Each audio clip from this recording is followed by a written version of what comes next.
Hello, what's up? This is Corbin back here for another unboxing and test na rin. Possible kaya na ito ang bago kong microphone. So this one is the Maono TD300X. Supported niya both USB and XLR dynamic microphone po ito. Okay? So yan po itsura niya. Actually kahawig lang din siya ng current ko na Maono na ginagamit na microphone. So ang magiging purpose po nito is itetest ko kung mas better ba ito o kapareho lang din ng current ko ng Maono, and then test ko na lang din sa ibang mga ginagamit ko rito na microphone kung okay ba talaga siya. And of course, if in case na naghahanap kayo ng Maono microphone, ito yon. Okay? So expectations muna tayo. Supported niya iPhone, iPad, and iPod.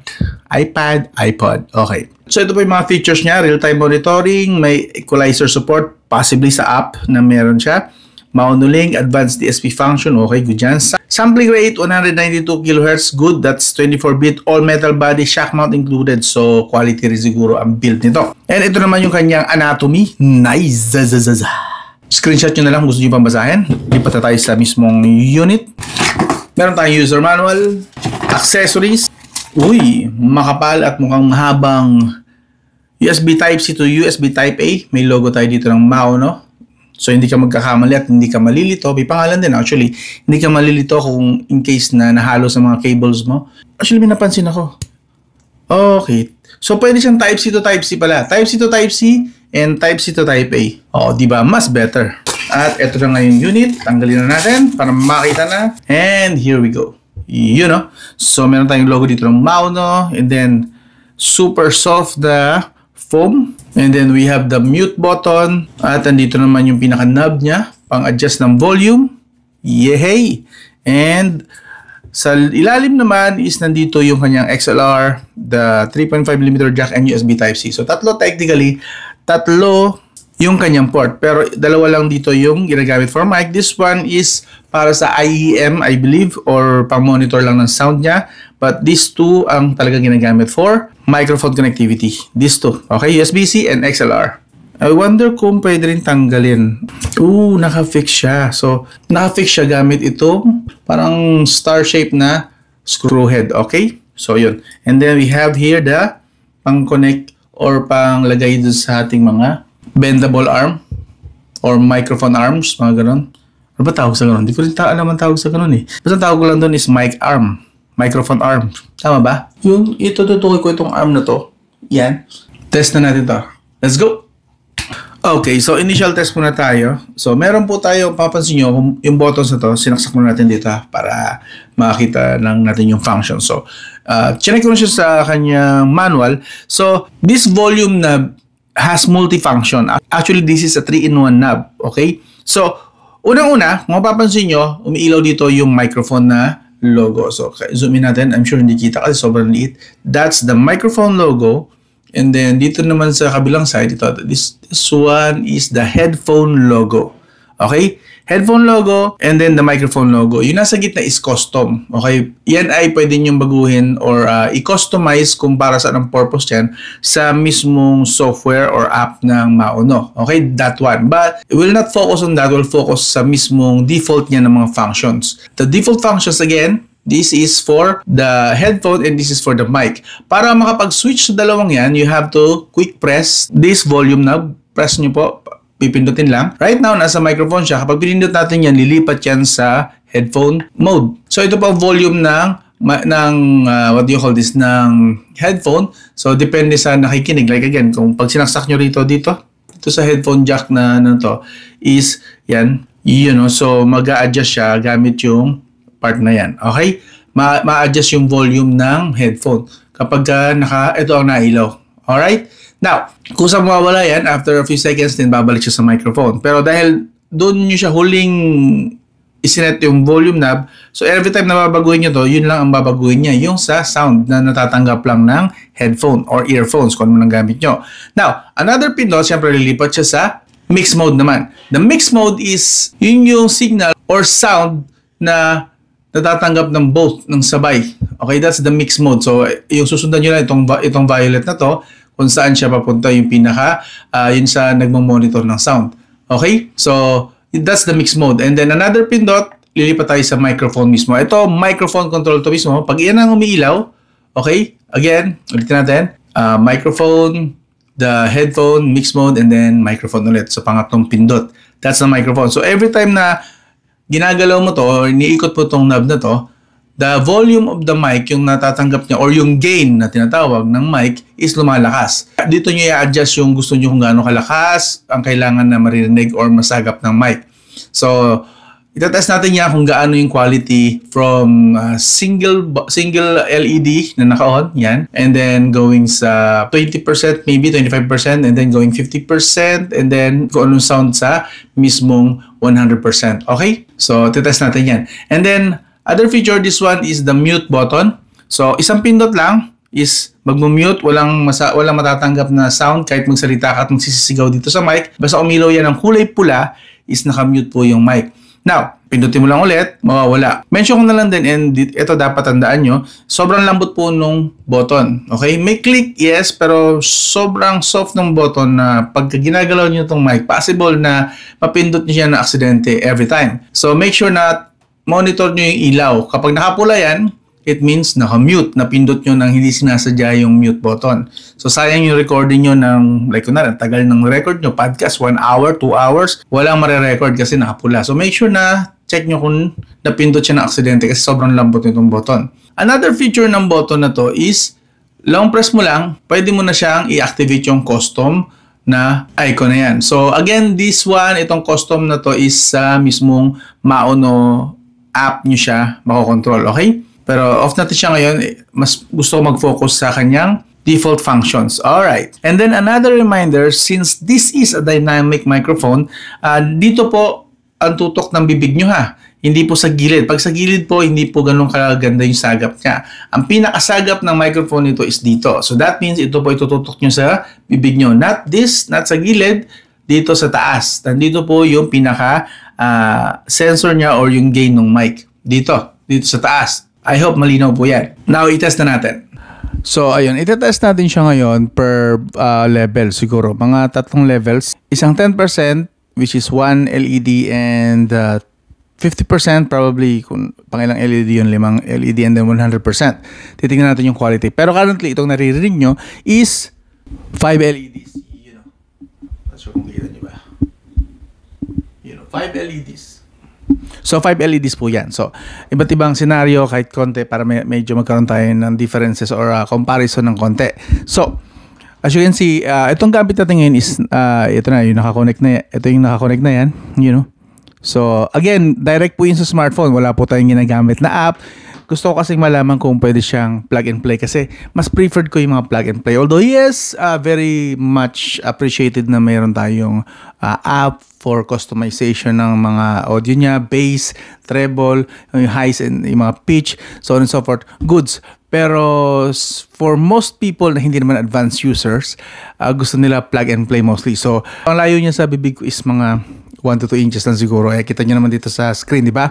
Now, ibababa ko siya sa 1 LED lang. So, yun. 1 LED lang siya. Kung kamusta naman siya, kunwari, ito yan. Ito yan. Nakikinig tayo.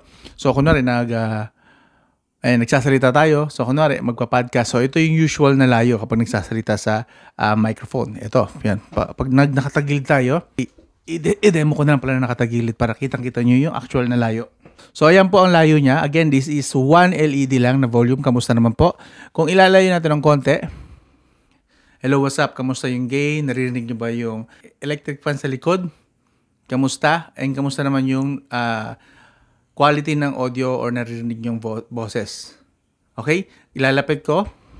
Hello, so ito yun, yung normal kapag nagsasalita tayo sa mic. Ganito yung normal na distance. Kamusta? Naririnig pa rin ba yung background sa likod or hindi? Again, this is 1 LED sa volume knob. And then, hindi tayo magsasalita. Pakinggan nyo kung may naririnig na background noise. Ayan. Kayo na lang mag-decide. And then, lipat naman tayo ngayon sa 50%. Okay? Kamusta yung quality niya sa 50%? Ito-turn ko lang yung knob. Yeah, there. Okay. Now, nasa 50% po tayo. Again, yung normal na layo kapag nagsasalita tayo, kamusta yung quality ng volume niya? Kamusta yung gain? Mas gusto niyo ba to or mas gusto niyo yung kanina?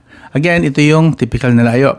And then, lalayo ko lang saglit para sa mas malalayong audio recording. Okay. Ganito, siguro mga 1 dangkal mahigit, 1 dangkal at kalahati na distansya, kamusta yung quality ng microphone, yung audio. Okay? And then, tatahimik tayo kung kamusta yung background noise. Rinig nyo ba yung electric fan, yung tunog? Hindi, no? And then, how about lalapit ko ulit? Ayan, ito na po yung normal na distansya again. Kamusta yung background noise? Okay ba? Okay, now, isasagad natin yung volume naman. There. Okay, so now sagad na yung volume. Again, ito yung normal na distansya. Kamusta yung quality? Acceptable ba o masyado ng medyo may ano na, yung parang sagad na, masyado ng elevated yung sound, medyo gumagaragal na ba or masakit na sa tenga, so on and so forth. And then lalayo ko ng konti. Ayun, mga 1 dangkal na mahigit, 1 dangkal at kalahati na distansya. Kamusta naman yung gain niya, yung quality ng audio ko? Bumaba ba, humina ba, pumangit? And then, hindi ako magsasalita, pakinggan nyo naman yung background noise. Narinig nyo ba yung ugong ng electric fan? Hopefully hindi, pero yung ganyang gain kasi usually malakas talaga yan kung sumagap ng background noise. Sagad eh. And then lapit ulit tayo. So yun, ito po yung normal again na layo. Kamusta naman? Yung gain, kamusta? And again, test ko lang ulit yung background noise kung naririnig nyo kasi malakas na, nakasagad na yung gain niya.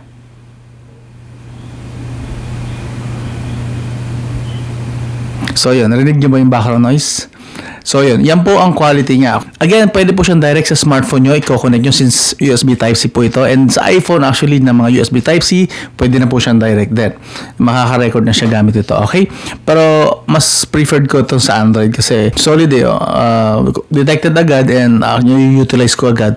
Gamit lang itong smartphone. By the way, my smartphone is a Samsung. So, supported talaga nito. I'm not really sure kung supported din ng external mic ng ibang mga brand ng smartphone. Sa Nothing phone ko, supported din po niya. Kapag nagre-record ako, matik, nakasaksak itong mic na to, nagre-record din siya. Yun yung isang test actually na audio lang, walang video. Sa Nothing phone po yun, okay? I'm not sure sa ibang brand ng smartphone kung supported din yung automatic na nadidetect niya yung external mic once na sinaksak sa USB Type-C. Again, yan po yung full volume gain. Okay, kamusta yung quality? Tetas ko lang siya saglit sa PC ko para makita nyo rin na supported din siya sa PC kasi meron naman sa USB Type-A which obviously that's for the PC. Okay? Kayo na lang mag-decide kung kamusta yung quality ng audio at max volume. Okay, max volume. Ito pala sasagad ko sa 1 para mabilis lang na-recap. 1 LED, kamusta yung quality? Mas okay ba to? Or etong 50%? Itong 50%, kamusta yung quality? Mas okay ba to? Or the max volume? Ito naman yung max volume. Yan, quick recap lang. Kamusta? Alin na mas napili nyo? Or overall, okay ba itong microphone na ito? Alright. Okay, this time, sinetup naman natin siya dito sa PC. Yan, para makita nyo lang yung quality niya. Direct sa PC kanina, through Samsung smartphone. But this time, what if itatry naman natin siya sa PC? So, gamit natin siya sa PC and gamit natin itong Maonocaster. Meron din po tayong review nito sa channel, dito sa channel. Try ko na lang iwan yung link dito sa video description in case na interesado din kayo. May tutorial ko paano gamitin, okay? Just in case lang. But anyway, sinaksak na natin siya rito. Okay. And ilalagay ko lang siguro ang volume dito. I-adjust natin ang volume dito. Sasabihin ko sa inyo kung ilang percent yung nadadagdag at nababawas. And yun. Then kayo na mag-decide kung kamusta ang quality. So mag-i-start tayo mamaya ng konti sa 2 and then going 6 and then yung max volume. 2, 6 and max volume. Yun yung magiging test yan. Just in case na hindi ko na ipakita sa camera. Alright, now let's start. Okay, so right now nasa number 2 tayo ng volume ng microphone na ito. Number 2, kamusta yung kanyang quality? Ganito po kalayo yung, ganito kalapit, ang lapit kasi ko ngayon. And kapag ilalayo natin, may marinig pa rin kaya. And pakinggan nyo na rin yung background noise. Okay, so medyo may kalayuan tayo. Around 1.5 dangkal. Yan, no? So, kamusta? May maririnig pa rin ba kayo base dun sa fluctuations sa aking Audacity na app? Mukhang sobrang liit lang nung guhit na nadadagdag. So, yan po. Again, yan po ang quality kapag medyo lumayo tayo. And kamusta yung background noise? Ay sa normal na distansya. Ito po ang sound quality niya. Now, lilipat na tayo sa number 6 or yung parang gitna niya. Ika nga. Ngayon, ito po ang kanyang audio quality at loudness na rin sa yung gain na number 6. Number 6 po siya sa gain. Usually, ito yung ginagamit ko kapag nagpa-podcast ako or basta nagsasalita ako rito face and nag-ascot man ako or podcast sa video. Ito ang number na gamit ko, number 6 sa volume. Okay? So, kamusta naman ang quality nito? Now, paparinig ko sa inyo naman yung background noise.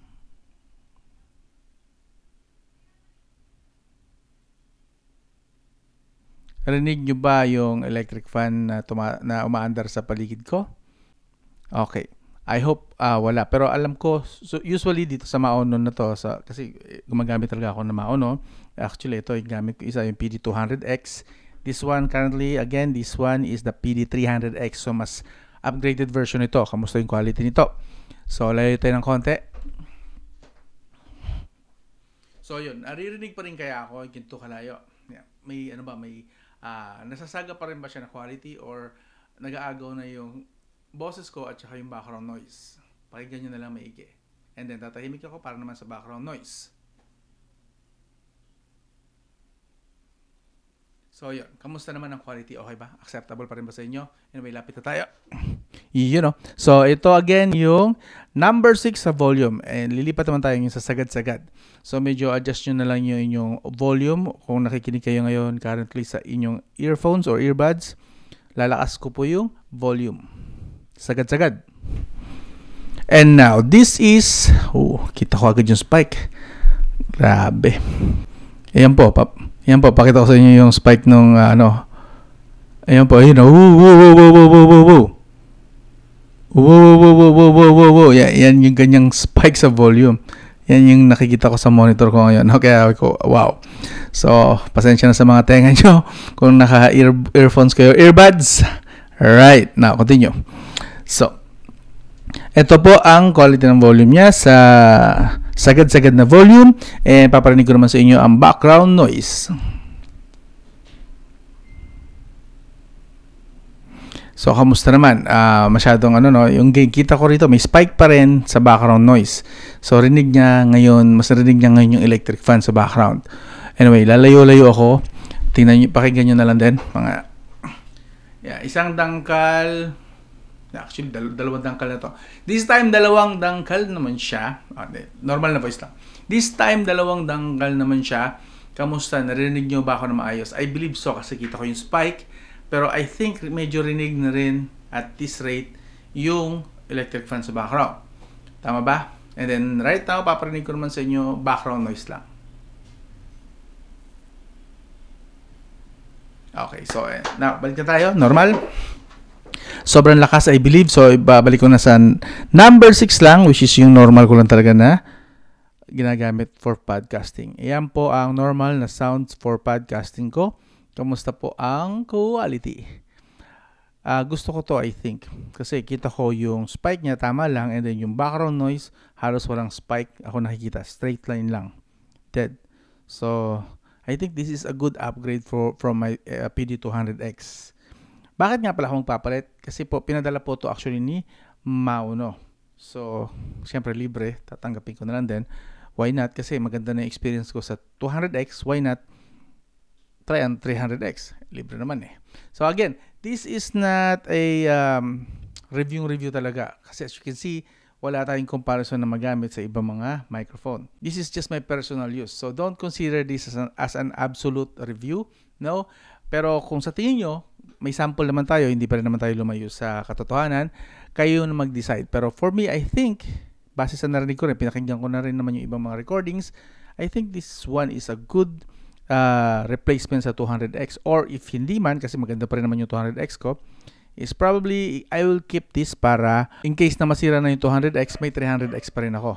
So yun lang naman. Anyway, kung interesado kayo at nagustuhan nyo, again, personally ako, ginagamit ko rin talaga ito. Nakikita nyo rin ito, I'm sure, sa mga podcast ko. This one or the other one, yung silver, nakikita nyo to, and I personally use this kasi.